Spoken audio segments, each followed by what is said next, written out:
Assalamualaikum warahmatullahi wabarakatuh. Hai, perkenalkan nama saya Erni Haryani. Saya salah satu mahasiswi Universitas Buana Perjuangan Karawang. Nah, di sini saya akan memaparkan materi tentang stres kerja pada karyawan. Oke, di sini saya akan membahas terlebih dahulu yaitu tentang definisi stres. Apa sih stres itu? Nah, di sini stres itu menurut Widyasari, itu adalah suatu keadaan yang bersifat internal yang bisa disebabkan oleh tuntutan fisik atau lingkungan dan situasi sosial yang berpotensi merusak dan tidak terkontrol. Nah, yang kedua, menurut Aden, bagi kebanyakan orang, mengatasi stres kerja akan membuat perubahan psikologis dan berperilaku. Apapun masalah khusus yang dihadapi setiap individu dengan pekerjaannya, maka cara individu menghadapi stres harus berubah. Nah, menurut Ward and Abbey, di sini stres terjadi ketika ada ketidakseimbangan yang dirasakan antara tekanan dan sumber untuk mengatasi situasi tertentu. Nah, secara keseluruhan, stres dapat digambarkan dengan cara yang berbeda dilihat dari tingkat tekanan, yaitu hyperstress.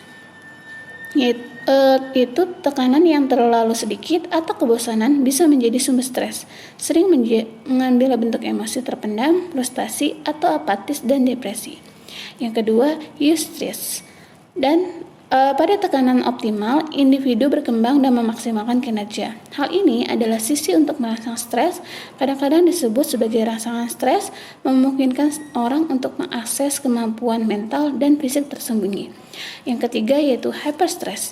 Tekanan yang menjadi berlebihan, pengalaman hyperstress individu ketika stimulus menjadi hyperstress akan bervariasi dari orang ke orang, dan bahkan untuk orang yang sama dari situasi ke situasi. Pada tahap ini, orang akan merasa lepas kendali atau dalam keadaan panik dan tidak mampu mengatasi. Yang keempat yaitu distress. Setelah stres berkepanjangan, individu memiliki pengalaman distress. Hal tersebut akan menjadi biaya individu tersebut dan perusahaan. Individu mungkin menderita masalah kesehatan dan memiliki keinginan untuk keluar dari situasi tersebut dan beristirahat panjang. Nah, di sini materinya tentang gejala-gejala akibat kerja. Yang pertama, gejala fisiologis, yaitu berupa otot tegang, jantung berdebar, perut mual, dan keringat dingin. Yang kedua, gejala psikologis dapat berupa mudah marah, emosi meledak-ledak, atau mudah panik. Yang ketiga, gejala psikosomatik, bisa dalam bentuk gangguan otot dan tulang. Lalu di sini ada dampak dan akibat yang ditimbulkan dari stres kerja. Yang pertama yaitu subjektif, berupa kekhawatiran atau ketakutan, agresi, apatis, rasa bosan, depresi, keletihan, frustasi, kehilangan kendali emosi, penghargaan diri yang rendah, gugup atau kesepian. Yang kedua, perilaku, berupa mudah mendapat kecelakaan, kecanduan alkohol, penyalahgunaan obat, luapan emosional, makan atau merokok secara berlebihan, berperilaku impulsif, tertawa gugup. Yang ketiga, kognitif, yaitu berupa ketidakmampuan untuk membuat keputusan yang masuk akal, daya konsentrasi rendah, kurang perhatian, sangat sensitif terhadap kritik, hambatan mental. Yang keempat, fisiologis, yaitu berupa kandungan glukosa darah meningkat, denyut jantung, dan tekanan darah meningkat. Mulut kering, berkeringat, bola mata melebar, panas dan dingin. Lalu di sini ada sumber-sumber stres kerja. Ada banyak sumber-sumber stres kerja. Yang pertama itu stres lingkungan seperti tuntutan keluarga dan kewajiban, kondisi ekonomi dan keuangan, ras, kasta, keyakinan dan identitas. Itu dinamakan environment factor. Yang kedua yaitu stres organisasi, dapat diklasifikasikan ke dalam misi, strategi, kebijakan, struktur organisasi dan desain. Jalur informasi, komunikasi, macam-macam proses, sistem, dan kondisi kerja. Kebijakan organisasi yang baik, prosedur, aturan akan membuat karyawan tetap memiliki semangat yang tinggi. Sebaliknya, susunan kompensasi yang tidak memadai, aturan yang kaku, kebijakan organisasi yang ambigu, pola pekerjaan yang tidak sesuai akan menyebabkan stres. Itu dinamakan sumber organisasional stressor. Oke, yang ketiga yaitu perpaduan kelompok, norma kelompok, dan pentingnya tujuan kelompok untuk mencapai tujuan organisasi. Ketidakkompakan akan menciptakan konflik.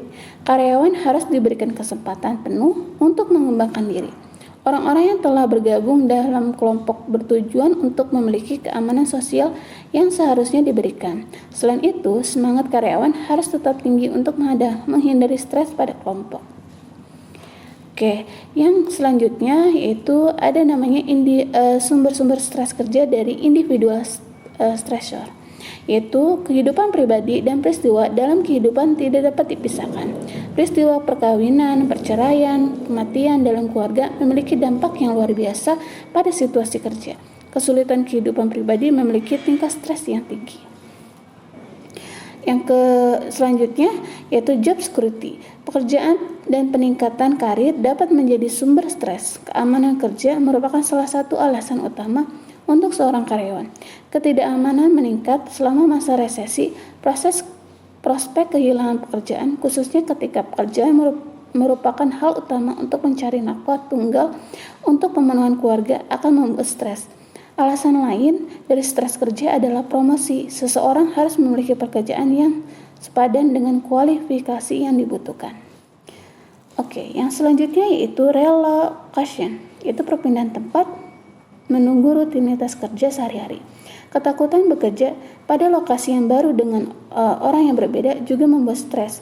Ketidakpastian mengenai lingkungan kerja yang baru dan menciptakan hubungan yang baru menyebabkan kecemasan. Lalu yang terakhir yaitu change in life structure. Beberapa seperti lingkungan sosial, ekonomi, budaya, sistem agama, ras, pendidikan, dan interaksi seseorang dengan masyarakat memiliki peran yang berbeda. Jika semua aspek menguntungkan, maka stres akan menjadi kecil. Stres juga ditentukan oleh kemampuan seseorang untuk mengatasinya dan keyakinan. Jika kehidupan seseorang stabil dan bergerak dengan kecepatan yang lambat, maka stres akan berkurang dan lebih memiliki kemampuan mengatasi stres tersebut. Ketika seseorang memiliki ambisi yang besar dan bergerak dengan cepat, maka tidak dapat mengatasi stres dengan cukup baik. Lalu di sini ada mengelola stres. Ada 8 macam mengelola stres. Yang pertama, job design, yaitu memperjelas peran, mengurangi bahaya ambigu, konflik, dan memberikan otonomi kepada karyawan dalam struktur yang telah ditetapkan untuk mengelola tanggung jawab karyawan. Yang kedua, target dan standar kinerja, menetapkan target yang masuk akal dan dapat dicapai, namun tidak menempatkan beban yang tidak mungkin kepada karyawan. Yang ketiga, placement atau menempatkan karyawan dalam pekerjaan yang masih dalam kemampuan karyawan tersebut. Yang keempat, pengembangan karir, perencanaan karir, dana promosi karyawan sesuai dengan kemampuan karyawan. Yang kelima, proses manajemen kinerja yang memungkinkan komunikasi terjadi antara atasan dan karyawan mengenai pekerjaan yang lalu, masalah, dan ambis. Yang keenam, counseling, memberikan kesempatan kepada karyawan untuk membicarakan masalah mereka dengan seseorang karyawan personalia atau petugas kesehatan atau melalui program bantuan karyawan. Nah, yang ketujuh, pelatihan dalam meninjau kinerja dan teknik konseling dan bagaimana manajer dapat meringankan stres diri sendiri dan orang lain. Yang kedelapan, pekerjaan, yaitu keseimbangan hidup di mana menentukan ketekanan pada karyawan yang memiliki tanggung jawab sebagai orang tua, pasangan atau karir, dan dapat mencakup ketentuan seperti cuti khusus dan jam kerja yang fleksibel. Nah, gimana sih untuk mengurangi stres? Nah, di sini ada teknik mengurangi stres. Ada 4 teknik. Yang pertama, peer support group. Itu dukungan dari teman sebaya dalam lingkungan kerja, bukan ide baru secara informal. Pekerja telah menawarkan kepada rekan-rekan selama masa traumatis dan stres. Sayangnya, dalam beberapa kasus, dukungan yang diberikan menimbulkan masalah lebih banyak daripada diselesaikan. Yang kedua, employee assistance program, yaitu menyediakan dukungan yang mudah diakses, rahasia, dan dukungan profesional untuk karyawan dan anggota keluarga karyawan. Tujuan dari EAP adalah untuk membantu membantu karyawan mengembangkan keterampilan yang diperlukan untuk lebih berhasil menyelesaikan masalah-masalah pribadi yang menyebabkan permasalahan dan mempengaruhi pekerjaan karyawan. Yang ketiga, ada perusahaan menyediakan fasilitas meditasi atau bekerja sama dengan perusahaan yang berhubungan dengan meditasi untuk membantu karyawan mengurangi stres. Yang keempat, in-house support, yaitu perusahaan percaya pada organisasi daftar di mana semua karyawan diperlakukan sama bahkan dengan sebutan yang berbeda. Jalur komunikasi harus tetap terbuka setiap saat.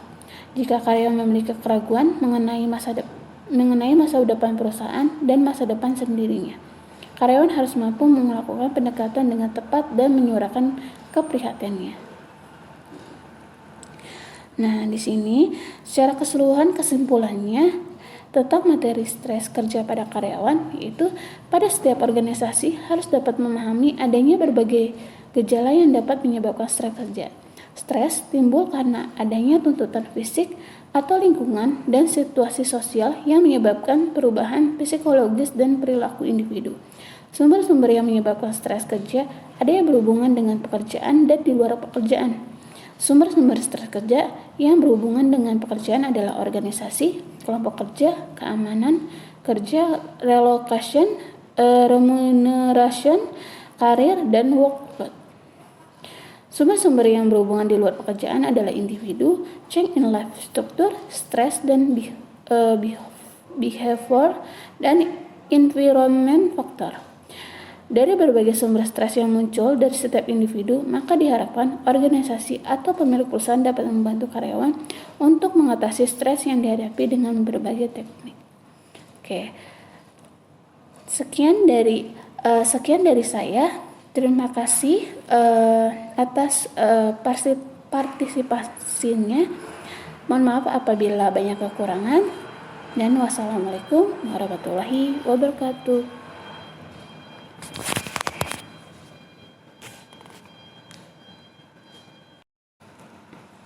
Assalamualaikum warahmatullahi wabarakatuh. Hai, perkenalkan nama saya Erni Haryani. Saya salah satu mahasiswi Universitas Buana Perjuangan Karawang. Nah, di sini saya akan memaparkan materi tentang stres kerja pada karyawan. Oke, di sini saya akan membahas terlebih dahulu yaitu tentang definisi stres. Apa sih stres itu? Nah, di sini stres itu menurut Widyasari, itu adalah suatu keadaan yang bersifat internal yang bisa disebabkan oleh tuntutan fisik atau lingkungan dan situasi sosial yang berpotensi merusak dan tidak terkontrol. Nah, yang kedua, menurut Aden, bagi kebanyakan orang, mengatasi stres kerja akan membuat perubahan psikologis dan berperilaku. Apapun masalah khusus yang dihadapi setiap individu dengan pekerjaannya, maka cara individu menghadapi stres harus berubah. Nah, menurut Ward and Abbey, di sini stres terjadi ketika ada ketidakseimbangan yang dirasakan antara tekanan dan sumber untuk mengatasi situasi tertentu. Nah, secara keseluruhan, stres dapat digambarkan dengan cara yang berbeda dilihat dari tingkat tekanan, yaitu hyperstress. Itu tekanan yang terlalu sedikit atau kebosanan bisa menjadi sumber stres, sering mengambil bentuk emosi terpendam, frustasi, atau apatis dan depresi. Yang kedua, eustress. Dan pada tekanan optimal, individu berkembang dan memaksimalkan kinerja. Hal ini adalah sisi untuk merangsang stres, kadang-kadang disebut sebagai rangsangan stres, memungkinkan orang untuk mengakses kemampuan mental dan fisik tersembunyi. Yang ketiga yaitu hyperstress. Tekanan yang menjadi berlebihan, pengalaman hyperstress individu ketika stimulus menjadi hyperstress akan bervariasi dari orang ke orang, dan bahkan untuk orang yang sama dari situasi ke situasi. Pada tahap ini, orang akan merasa lepas kendali atau dalam keadaan panik dan tidak mampu mengatasi. Yang keempat yaitu distress. Setelah stres berkepanjangan, individu memiliki pengalaman distress. Hal tersebut akan menjadi biaya individu tersebut dan perusahaan. Individu mungkin menderita masalah kesehatan dan memiliki keinginan untuk keluar dari situasi tersebut dan beristirahat panjang.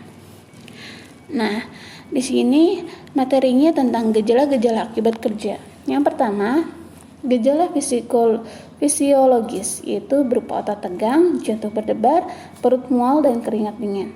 Yang kedua, gejala psikologis dapat berupa mudah marah, emosi meledak-ledak, atau mudah panik. Yang ketiga, gejala psikosomatik bisa dalam bentuk gangguan otot dan tulang. Lalu di sini ada dampak dan akibat yang ditimbulkan dari stres kerja. Yang pertama yaitu subjektif, berupa kekhawatiran atau ketakutan, agresi, apatis, rasa bosan, depresi, keletihan, frustasi, kehilangan kendali emosi, penghargaan diri yang rendah, gugup, atau kesepian. Yang kedua, perilaku, berupa mudah mendapat kecelakaan, kecanduan alkohol, penyalahgunaan obat, luapan emosional, makan atau merokok secara berlebihan, berperilaku impulsif, tertawa gugup.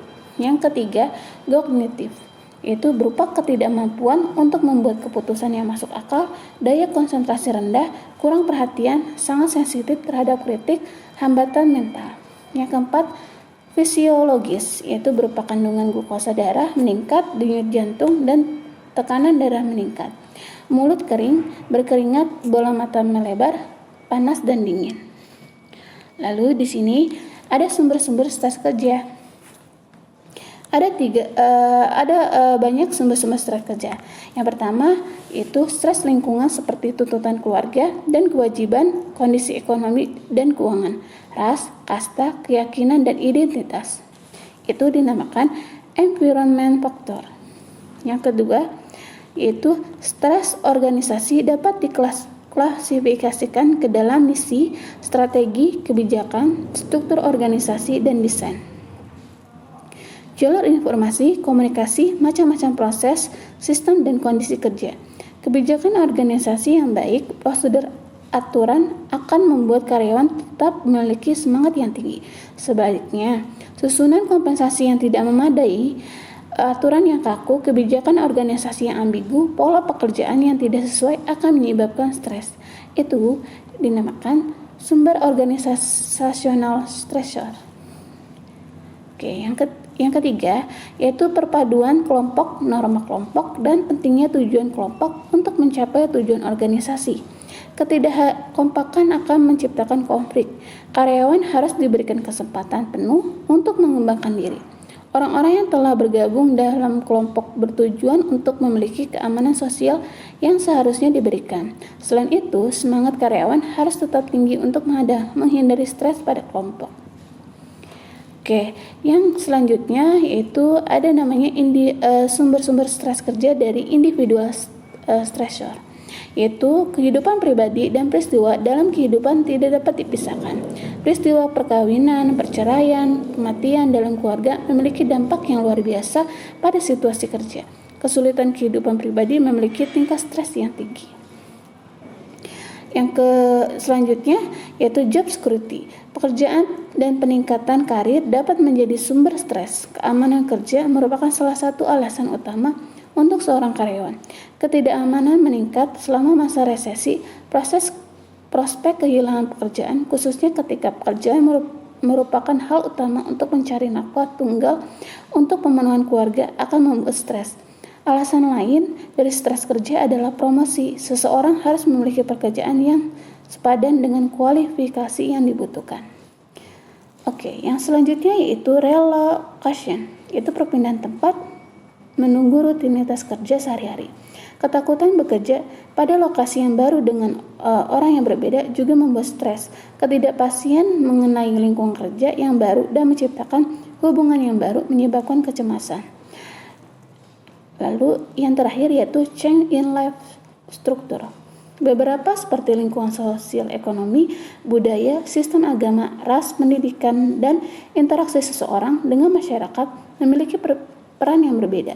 Jika semua aspek menguntungkan, maka stres akan menjadi kecil. Stres juga ditentukan oleh kemampuan seseorang untuk mengatasinya dan keyakinan. Jika kehidupan seseorang stabil dan bergerak dengan kecepatan yang lambat, maka stres akan berkurang dan lebih memiliki kemampuan mengatasi stres tersebut. Ketika seseorang memiliki ambisi yang besar dan bergerak dengan cepat, maka tidak dapat mengatasi stres dengan cukup baik. Lalu di sini Ada mengelola stres. Ada 8 macam mengelola stres. Yang pertama, job design, yaitu memperjelas peran, mengurangi bahaya, ambigu, konflik, dan memberikan otonomi kepada karyawan dalam struktur yang telah ditetapkan untuk mengelola tanggung jawab karyawan. Yang kedua, target dan standar kinerja, menetapkan target yang masuk akal dan dapat dicapai, namun tidak menempatkan beban yang tidak mungkin kepada karyawan. Yang ketiga, placement atau menempatkan karyawan dalam pekerjaan yang masih dalam kemampuan karyawan tersebut. Yang keempat, pengembangan karir, perencanaan karir, dana promosi karyawan sesuai dengan kemampuan karyawan. Yang kelima, proses manajemen kinerja yang memungkinkan komunikasi terjadi antara atasan dan karyawan mengenai pekerjaan yang lalu, masalah, dan ambis. Yang keenam, counseling, memberikan kesempatan kepada karyawan untuk membicarakan masalah mereka dengan seseorang karyawan personalia atau petugas kesehatan atau melalui program bantuan karyawan. Nah, yang ketujuh, pelatihan dalam meninjau kinerja dan teknik konseling dan bagaimana manajer dapat meringankan stres diri sendiri dan orang lain. Yang kedelapan, pekerjaan, yaitu keseimbangan hidup di mana menentukan ketekanan pada karyawan yang memiliki tanggung jawab sebagai orang tua, pasangan, atau karir, dan dapat mencakup ketentuan seperti cuti khusus dan jam kerja yang fleksibel. Nah, gimana sih untuk mengurangi stres? Nah, di sini ada teknik mengurangi stres. Ada 4 teknik. Yang pertama, peer support group. Itu dukungan dari teman sebaya dalam lingkungan kerja, bukan ide baru, secara informal. Pekerja telah menawarkan kepada rekan-rekan selama masa traumatis dan stres. Sayangnya, dalam beberapa kasus, dukungan yang diberikan menimbulkan masalah lebih banyak daripada diselesaikan. Yang kedua, employee assistance program, yaitu menyediakan dukungan yang mudah diakses, rahasia, dan dukungan profesional untuk karyawan dan anggota keluarga karyawan. Tujuan dari EAP adalah untuk membantu karyawan mengembangkan keterampilan yang diperlukan untuk lebih berhasil menyelesaikan masalah-masalah pribadi yang menyebabkan permasalahan dan mempengaruhi pekerjaan karyawan. Yang ketiga, ada perusahaan menyediakan fasilitas meditasi atau bekerja sama dengan perusahaan yang berhubungan dengan meditasi untuk membantu karyawan mengurangi stres. Yang keempat, in-house support, yaitu perusahaan percaya pada organisasi daftar di mana semua karyawan diperlakukan sama, bahkan dengan sebutan yang berbeda. Jalur komunikasi harus tetap terbuka setiap saat. Jika karyawan memiliki keraguan mengenai masa depan perusahaan dan masa depan sendirinya, karyawan harus mampu melakukan pendekatan dengan tepat dan menyuarakan keprihatinannya.